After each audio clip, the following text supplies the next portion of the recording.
The Chinese Cultural Centre of Greater Toronto is a vibrant multicultural hub in Canada. We have a proud 3 decades history of serving our diverse community. We take pride in taking a leadership role in promoting and preserving the Chinese culture and heritage in the context of Canadian society. Over the past 30 years, our community-focused centre has developed into a home for the West to meet the East and the past to meet the future, where people from all walks of life and ethnicities can come together, share, and enjoy our cultural diversity and artistic mosaic. The plan to build the Chinese Cultural Centre of Greater Toronto was started in 1988. CCC has taken on various challenges to build the centre brick by brick to realize our dream of having a vibrant multicultural hub for the community. Over the past 30 years, CCC has brought joy, harmony, diversity, and a sense of belonging to many people and newcomers in the community, so they can proudly call Canada home.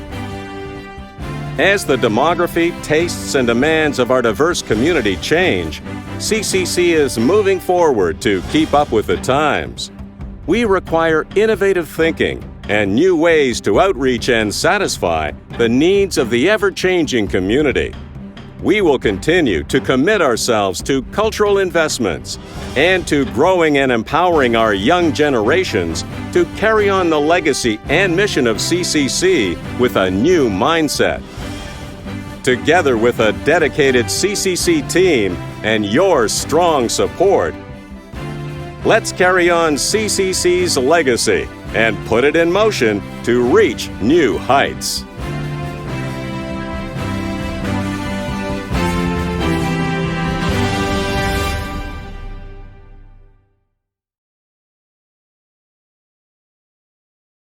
Today, we pay tribute to the ancestors of those of the Indigenous origins and descent.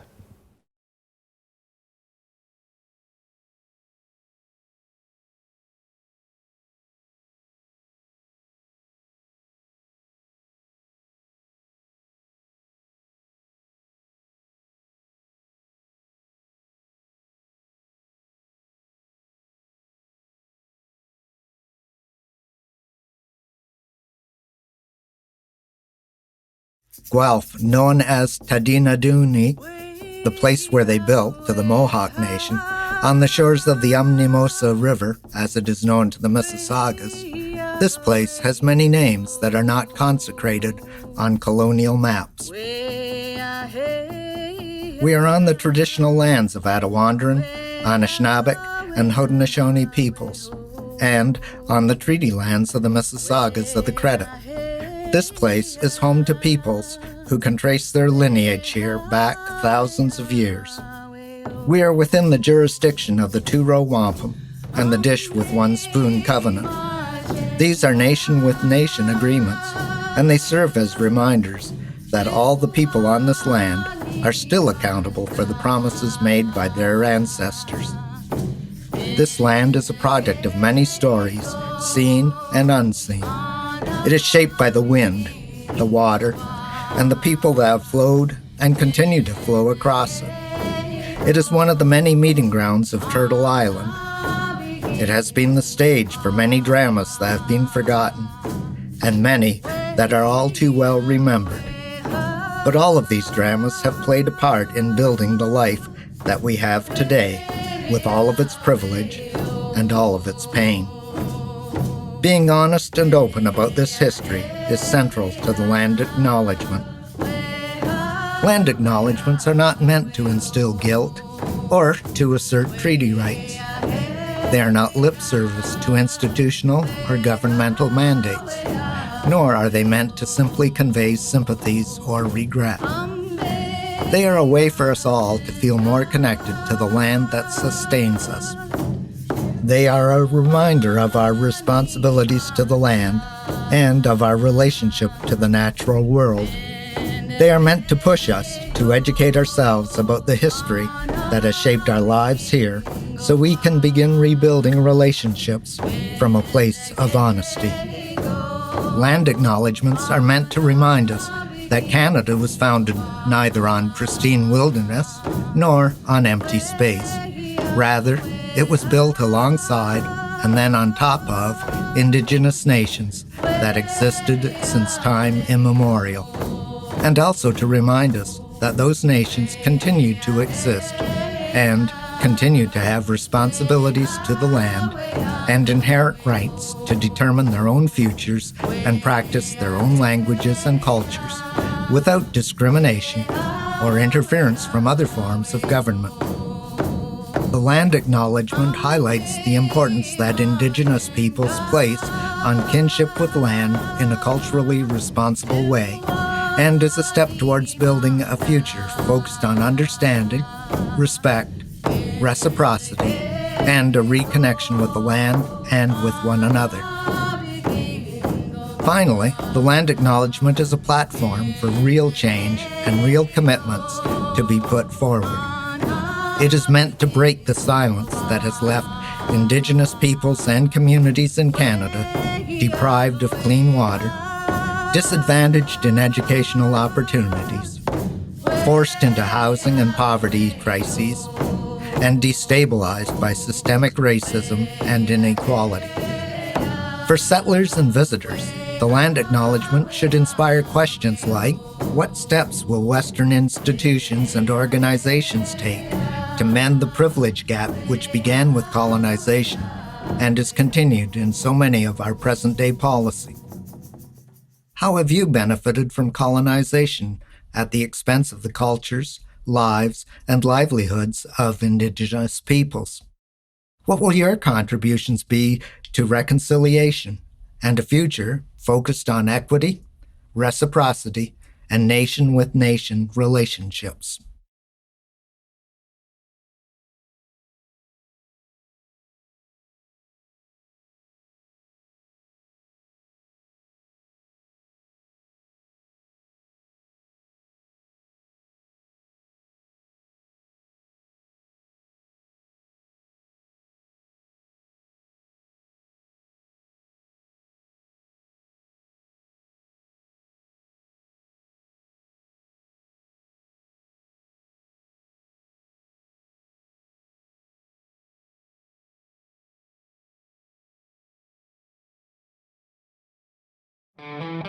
Welcome, ladies and gentlemen, to Scarborough SummerFest 2021, presented by the Chinese Culture Centre of Greater Toronto Area. My name is John, the MC. I will be your host this year, and if you remember me from a couple years back, we had a lot of fun. So, of course, this event has been around since 2012 and has been supported by some key partners every step of the way, specifically Canadian Heritage and our community partners, Toronto Hakka Heritage Alliance, Caribbean Jazz Collective, and the Toronto Chinese Orchestra. We're gonna have a lot of fun this evening. I promise you, even though we are virtual, I will make you laugh and I will make you scream and jump out of your seat every step of the way. All right, ladies and gentlemen, and without further ado, I would like to invite Alan Lam, Chairman of CCC, to deliver his greetings to you all this evening. Good evening. Alan Lam here, Chairman of the Chinese Culture Centre of Greater Toronto. Welcome to the CCC Annual SummerFest Festival. Since 2012, thank you for the continuous support from the Federal Ministry of Canadian Heritage and our partners, Toronto Hakka Heritage Alliance, Caribbean Jazz Collective, and Toronto Chinese Orchestra. Performing artists will have the opportunities to showcase their talents and engage their audience virtually. The festival will feature artists, performers, and local talents from the multicultural communities. With COVID-19 infection cases coming down in a very promising downward direction, I am confident that we will meet you in person at our center fairly soon. On behalf of our partners, the CCCGT Board of Governors, Director, Honorable Advisors, and Ambassadors, we wish you all an enjoyable and safe summer. Thank you. Thank you, Alan, for such a wonderful greeting speech. Okay, folks, up next, we have a lovely performance from some of my favorite people, the Caribbean Jazz Collective. This collective is led by Cuban composer, arranger, and master percussionist Joaquin Joaquin Nunez Hidalgo and includes musicians with caliber of producer and exceptional piano player Eddie Bullen and bass Andrew Stewart. Each of the members of this band brings to the show an explosive amount of talent. I promise you we're gonna have fun, so you'll see. It will make every presentation from them an unforgettable experience for this audience this evening. Their music is a combination of all the sounds and rhythms from the Caribbean, from the cha-cha-cha to the soca, from rumba to reggae, all this in a very open performance concept, which is characteristic of jazz music, of course. So without further ado, ladies and gentlemen, your next performance. Hello, ladies and gentlemen. My name is Eddie Bullen, and you are going to be listening to three gentlemen on stage. Mr. Andrew Stewart on bass, Mr. Joaquin Hidalgo on percussion and drums, and my name is Eddie Bullen, and this group is called the Caribbean Jazz Collective. And the first song we'll be playing for you is a song written by Chopin, and this is called Nocturne.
Our next song is a song written by a wonderful gentleman from Mexico. This is called Perfidia.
Now let's celebrate their art form with a traditional Indigenous dance. Hello, ladies and gentlemen. We're the Red Spirit Singers and Dancers. We reside here right in Toronto. We represent many different First Nations groups across Canada. And we're going to demonstrate some of our songs and dances for you tonight. So we have my friend Thunder here. He's a grass dancer. He's going to demonstrate some grass dancing. Then we have here Wingush Kwe, and she's going to demonstrate women's fancy shawl dancing. The women's fancy shawl, they say it represents the movement of the butterfly while it's in flight. So you'll see her moving around very quickly and her shawl moving around just like the butterfly would when it's in flight. The grass dance is one of the oldest styles of dance, and it represents that long prairie grass blowing in the wind. And you'll see him moving his feet around in a way as if it's tapping down on the grass to make it flat for the dancers. So we're going to sing our songs for you.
Thank you to our Indigenous dancers. That was a captivating performance.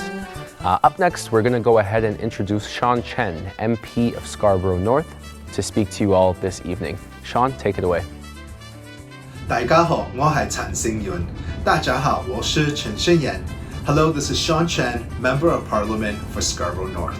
And I'm so delighted to bring greetings on this wonderful occasion of Scarborough SummerFest, organized by the Chinese Cultural Center of Greater Toronto in conjunction with the Toronto Hakka Heritage Alliance and the Jazz Festival.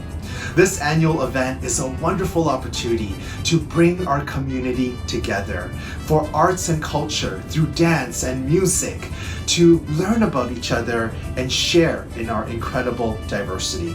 I'd like to thank CCC and the partners for their incredible work, especially now more than ever during the past year when we have gone through unprecedented times in the COVID-19 pandemic. Let us take a moment to celebrate each other and the richness of our vibrant, dynamic, and diverse community. Thank you all for being a part of this wonderful celebration, and I hope you have a most enjoyable Scarborough SummerFest. 谢谢大家，多谢大家. Thank you. Thank you so much, MP Sean Chen, for a lovely message.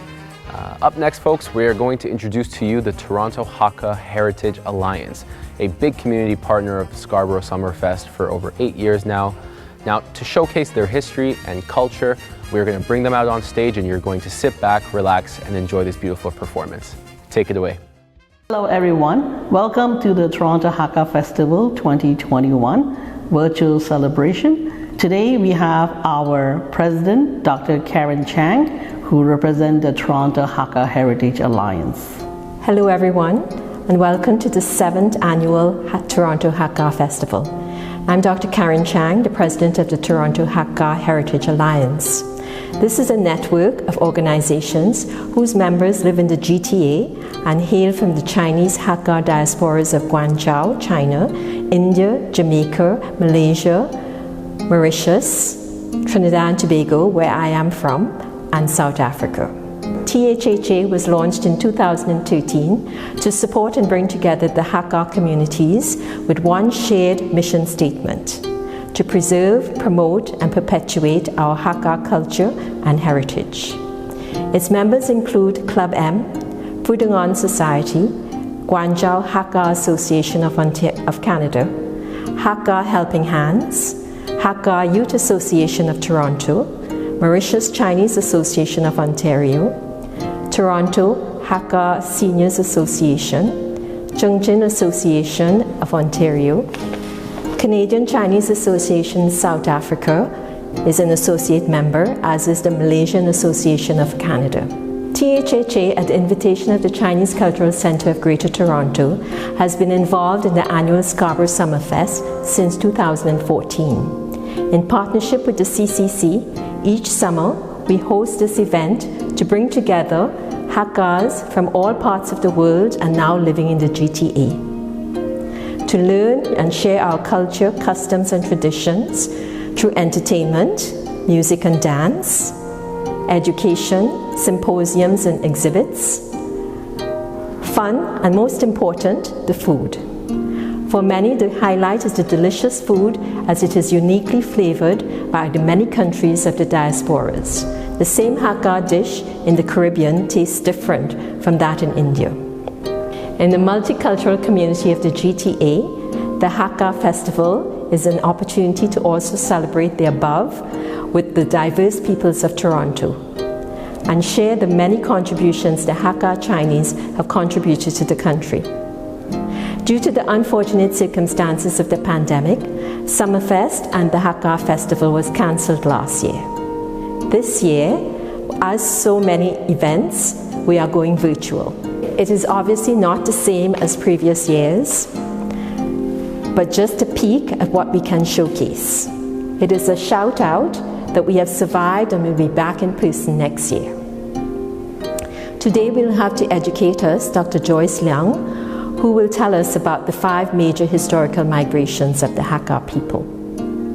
To entertain us, Robert Liu and Su Ming Ao from Guangzhou will sing a typical Hakka mounting song, Sango.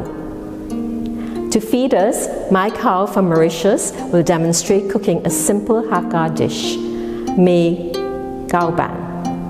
The Hakka people are Han Chinese, and they are the most diasporic among the Chinese community groups, and over 80 million of us are around the world. In 2018, we inaugurated the Hakka Odyssey, Identity, Culture and Beyond, to showcase the migratory history, the culture, and the heritage of the various diaspora of the Alliance. It is a storyboard for the old, the young, to be educated on the past and the present. It is the first exhibit in the Chinese Heritage Hall at the Chinese Cultural Centre, a project launched by them to collect, curate, and display the treasures of Chinese culture and heritage. Next year, all the attendees will be able to visit the first Hakka Heritage exhibit of North America in person. Hope you find this session both enjoyable and informative, and thank you for joining us. Hello everyone, I'm Joyce Liang. I emigrated from the island of Mauritius in the 1970s.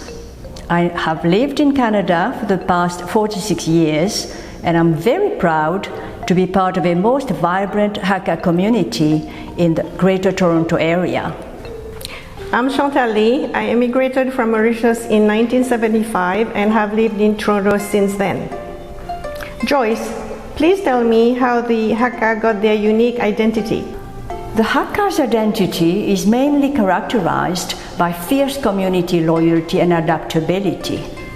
It had slowly formed out of their struggles over the centuries to survive among other Chinese also competing for scarce resources.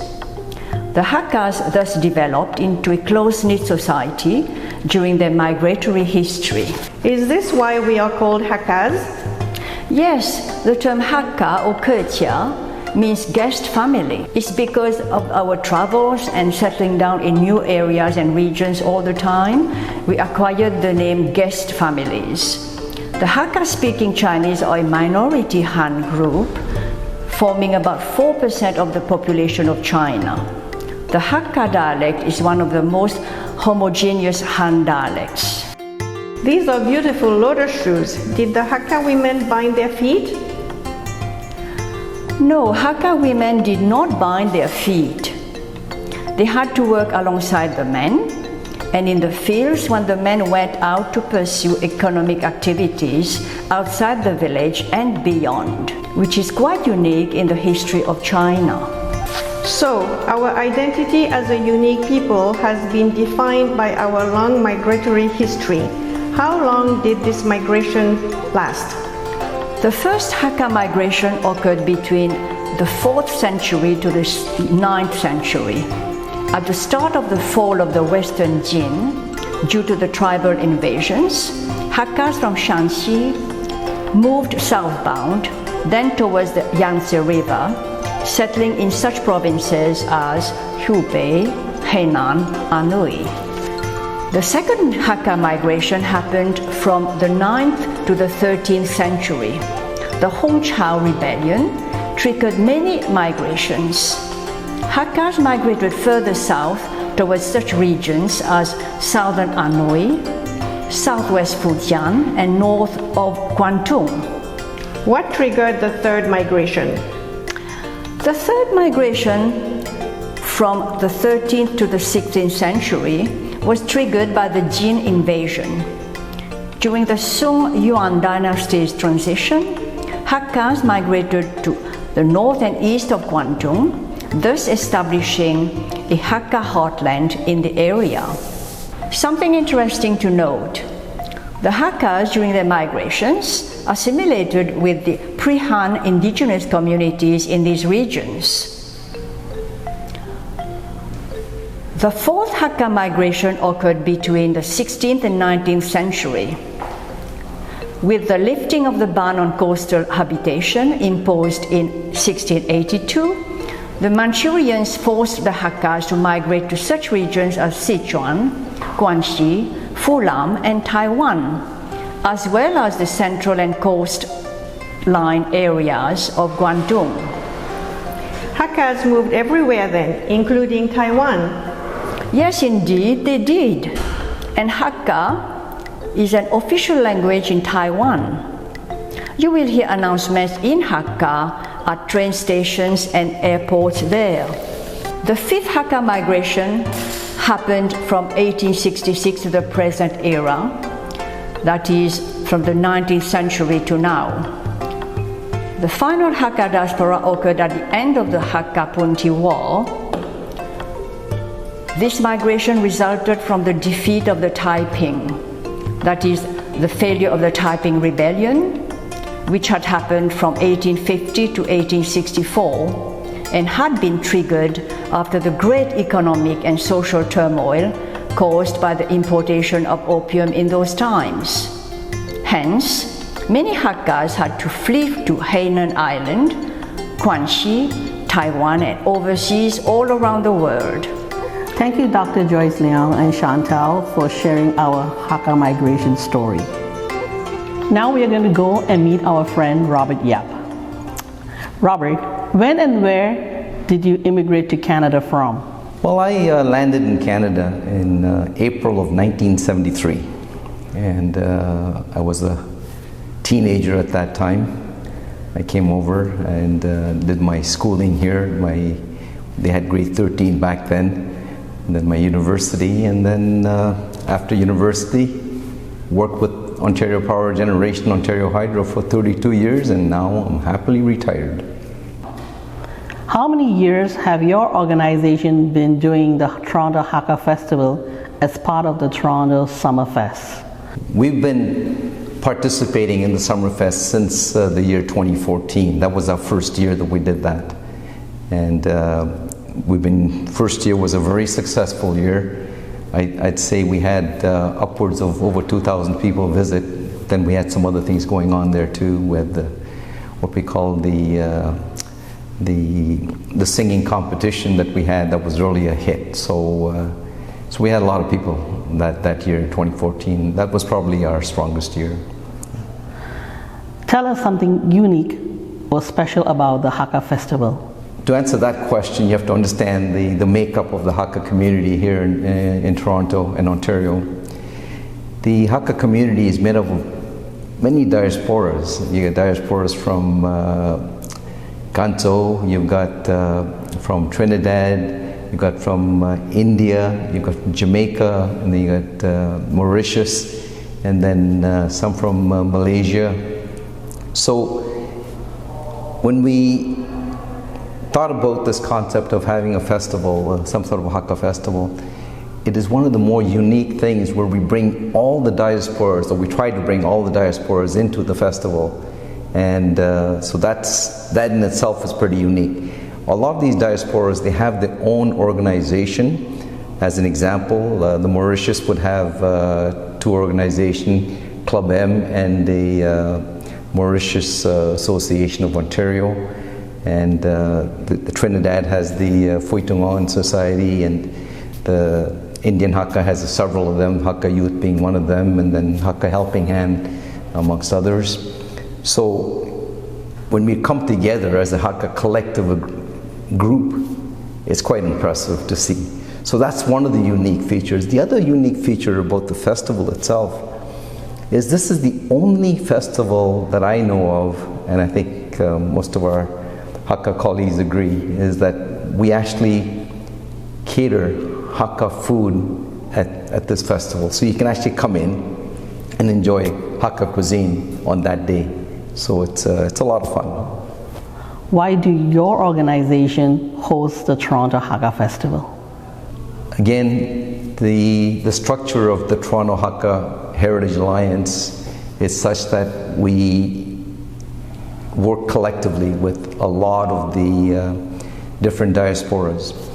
And so what it gives us, the Toronto Hakka Heritage Alliance, is a very unique perspective of how we can pull all the communities together, all the different diasporas, to bring them under one umbrella and to host a festival that is truly a Hakka festival.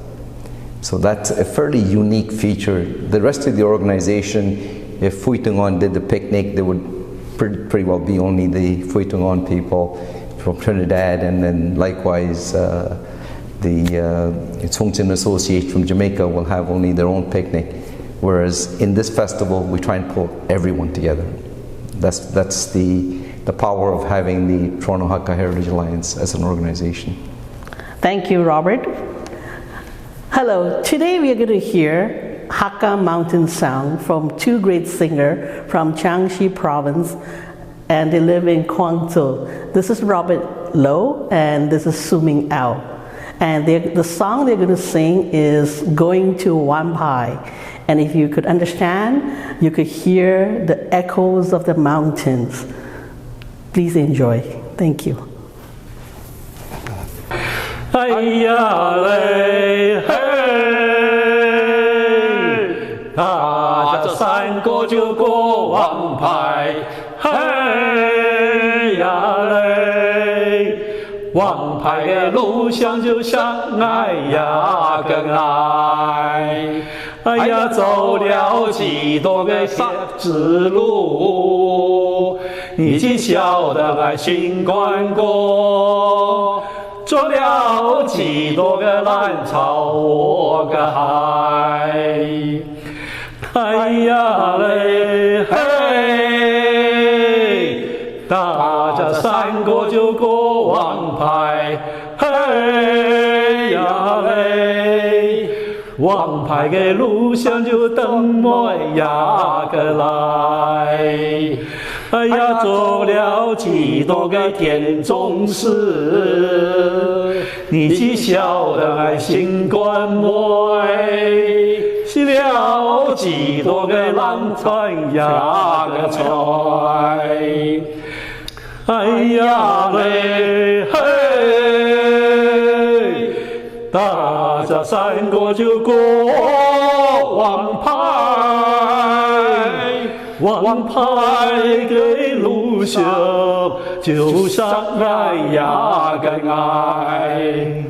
哎呀，走了几多个沙子路，你只晓得来新关过，做了几多个烂草我个海，哎呀嘞，哎呀嘞，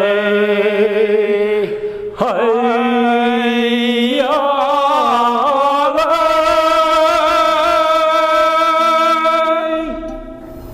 Okay, my name is Michael Howe, Hakka from Mauritius, and I'm going to start to give the technique how to make this mi cao pan. Okay, first of all, I use 3 bottles of water, and first bottle, I'm going to boil the water. Okay, I'm going to start to put the rice flour into this plain all-purpose flours.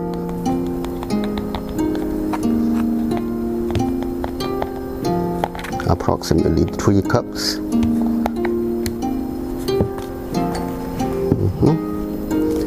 In here. And use the piang yok, very small, not too much.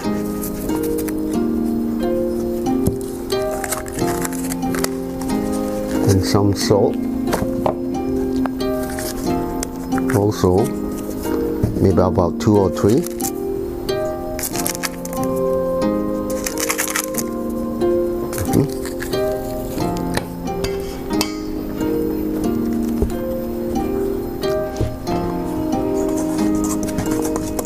Mix them.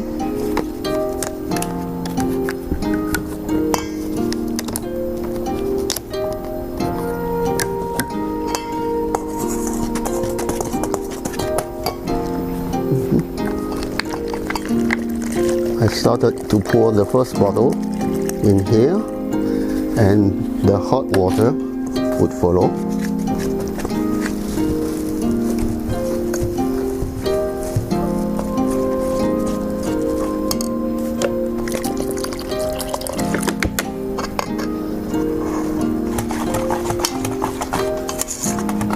We must use the hot water because that apparently is going to give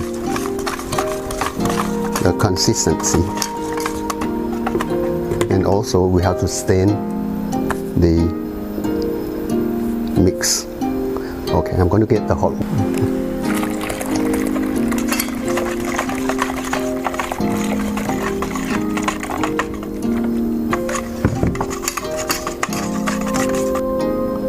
And first I pour it here and stain it.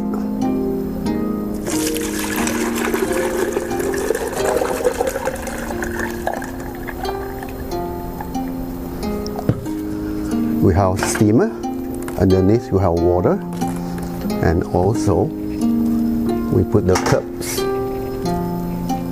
here to steam it. In order to put in the cup easier, so I put it in a coffee jar here.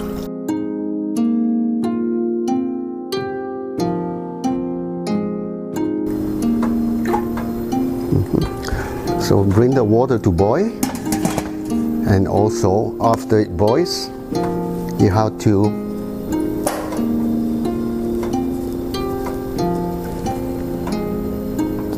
not the high heat, the medium heat for about 45 minutes. This is end product of the mi khao pan. After, you can eat it as it is, but with syrup we made. And also after that, you can cut it into pieces. You can deep fry like fish and chips.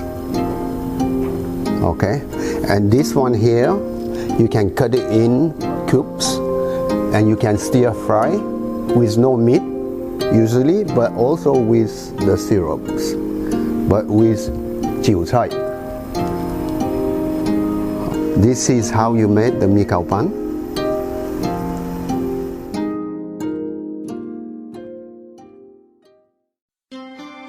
Thank you so much to the Toronto Hakka Heritage Alliance for an interesting presentation and cultural performance for us this evening. Up next, we're going to go ahead and introduce Jean Yip, MP of Scarborough Agincourt. Jean, go ahead. Hello everyone, 大家好, 大家好. I'm Jean Yip, Yip Galai Ye Jali, the Member of Parliament for Scarborough Agincourt. Like all of you, I am looking forward to this evening's multicultural performances filled with song and dance. Thank you very much to the CCCGT for putting this event together, along with the Toronto Hakka Heritage Alliance, the Jazz Festival, and funding provided by our very own federal government, the Ministry of Canadian Heritage. I know many of us have been looking forward to this summer, not because of all the different events like we're having this evening, but also because we can gather for the first time with friends, and although this may be virtually, it's just wonderful to know that we will now have the opportunity to get together. And that's made possible with your help. So thank you very much, and enjoy the evening, and I look forward to seeing you all very soon. Have a good SummerFest. Thank you so much, MP Jean Yip, for a lovely message to our guests this evening. Now up next, I told you guys we are going to have some fun tonight, so I'd like to introduce you to our next performance, an Indian dance group that will get you off your seat and moving. Please sit back, relax, and enjoy.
Thank you to our dancers. What a fun presentation. Definitely got me moving. I'm feeling good. I hope at home you are feeling good too as we are underway here this evening. Up next, we're going to go ahead and introduce the Honourable Raymond Cho, Minister of Seniors and Accessibility of Ontario, to speak. Go ahead, Minister. Good evening, everyone. Welcome to Scarborough. Welcome, summer. It always gives me great joy to join you all for the annual Scarborough SummerFest. This past year has been a difficult one due to COVID-19. Although we are unable to gather as we usually do, I'm so happy that we can still gather here virtually. This multicultural celebration has always been a fantastic showcase of the richness of Canada's diversity, especially the cultural mosaic in Scarborough. Kudos to the Chinese Cultural Center and its community partners, the Toronto Hakka Heritage Alliance and the Jazz Festival, for the incredible work they do making this year's event possible. Tonight's event is yet another example of how important the Chinese Cultural Center's work has been, and our government is so proud to lend our support to continue their cultural legacy. Enjoy this evening, everyone. Have a wonderful summer. Thank you, Minister Cho, for your lovely greeting this evening. Up next, we're going to introduce a Korean drum and dance group for you all tonight. Enjoy.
Wow, that was fun. Thank you so much to our Korean drum and dance group this evening.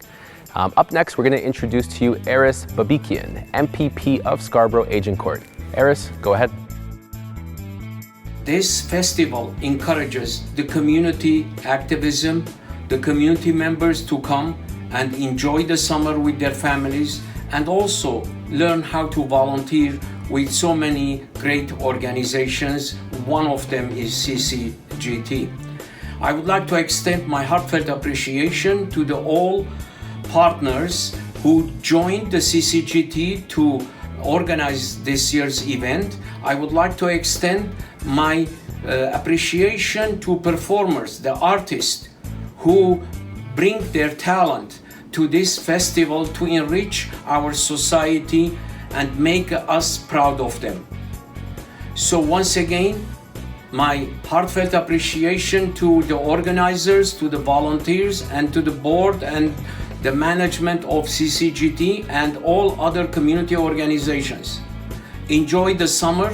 It is time for us to enjoy, and hopefully this is the last year we're going to celebrate this festival this way. Next year, together, all of us in person, we will celebrate. Thank you very much and have a great summer. Thank you so much, MPP Eris Babikian, for your lovely message this evening. All right, folks, so up next, we're going to introduce to you a fun act by the name of Toronto Chinese Orchestra. The Toronto Chinese Orchestra, or sometimes known as TCO, is the largest running Chinese orchestra in Canada. That's a big deal. It is a non-profit organization established in 1993 by a group of Chinese traditional music enthusiasts. For almost 30 years, TCO has continued to be a strong presence in Toronto's multicultural community, with appearances at the Royal Ontario Museum, Art Gallery of Ontario, Harbourfront, and many, many other cultural attractions. Their full orchestra has over 50 musicians, and today they will be performing 3 pieces of music at the CCC Scarborough SummerFest for you all this evening. Please sit back, relax, and enjoy.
Hello everyone.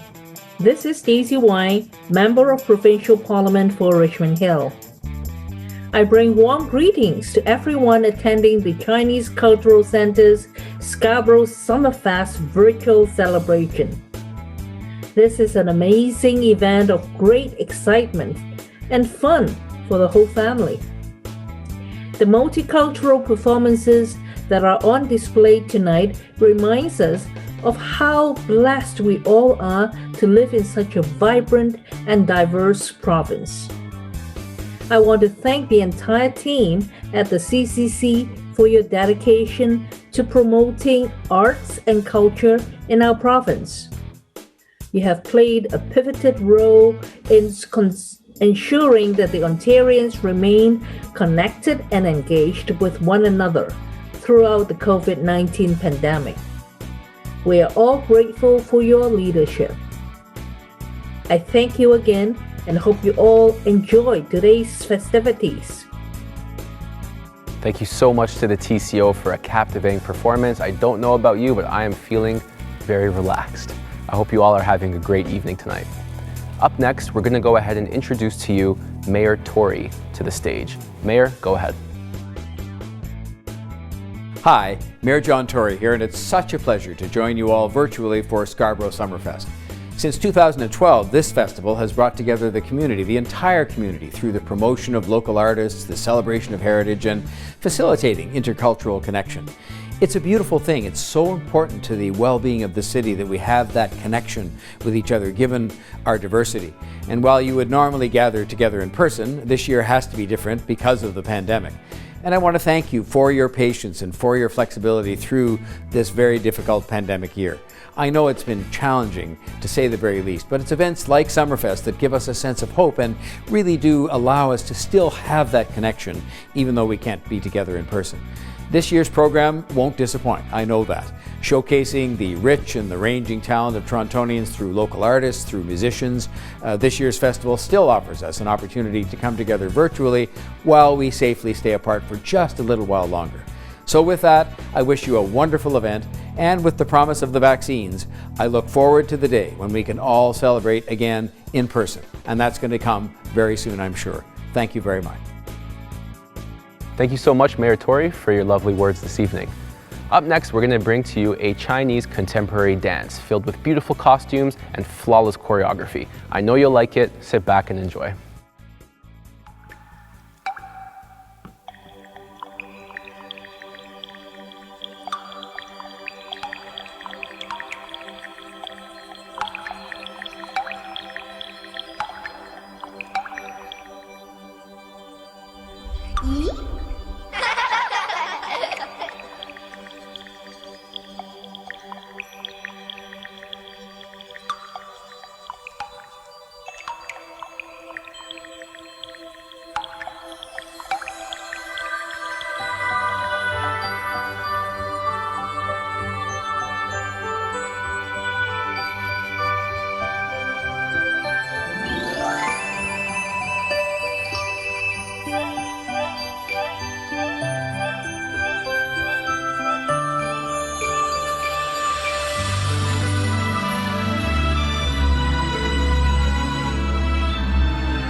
Wow, that was very well done. Thank you so much to all of the performers in that last segment.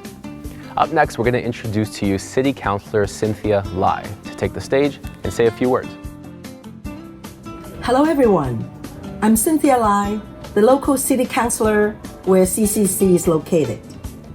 I wanted to commend the Chinese Cultural Center of Greater Toronto for hosting the Scarborough SummerFest 2021 as families and friends look ahead in the summer to reschedule their missed gatherings.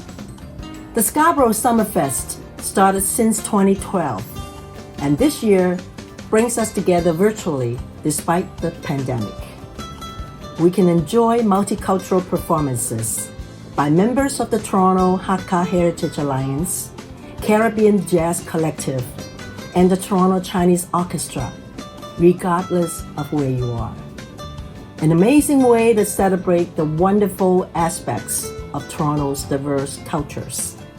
Enjoy the show and happy summer. Thanks so much, Councillor Lai, for your lovely words.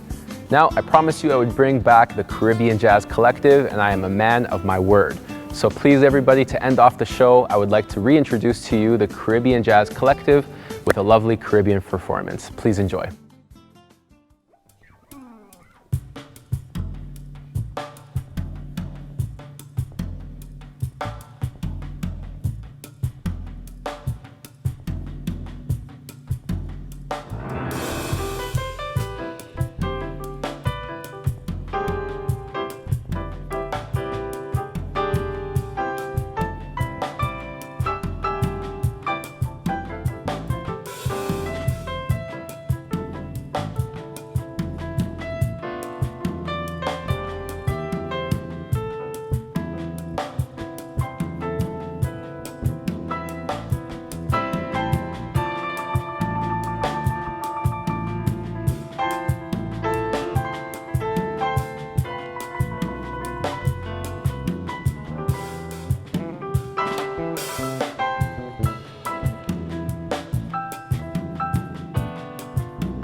Our next song is a song written by myself.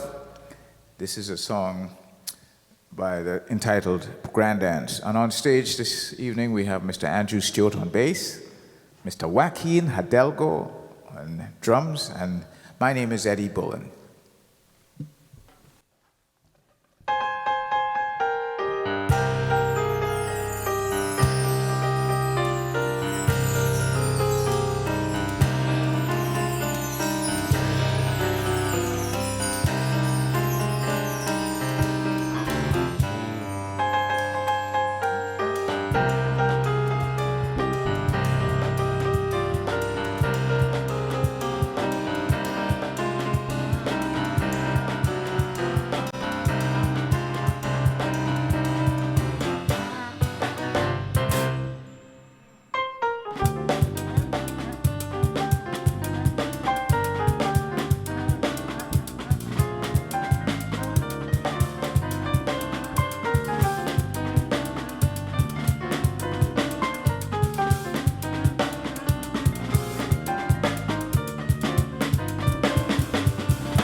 All right, ladies and gentlemen, that is a wrap for tonight. We want to thank everybody at home for joining us for Scarborough SummerFest 2021. We cannot wait to welcome you back to the PC Ho Theatre here at the Chinese Cultural Center of the GTA for Scarborough SummerFest 2022. Until then, folks, we hope you stay safe, stay strong, and we want to thank everybody for all that they're doing for the communities during this pandemic. Have a lovely evening, take care, and we'll see you next year.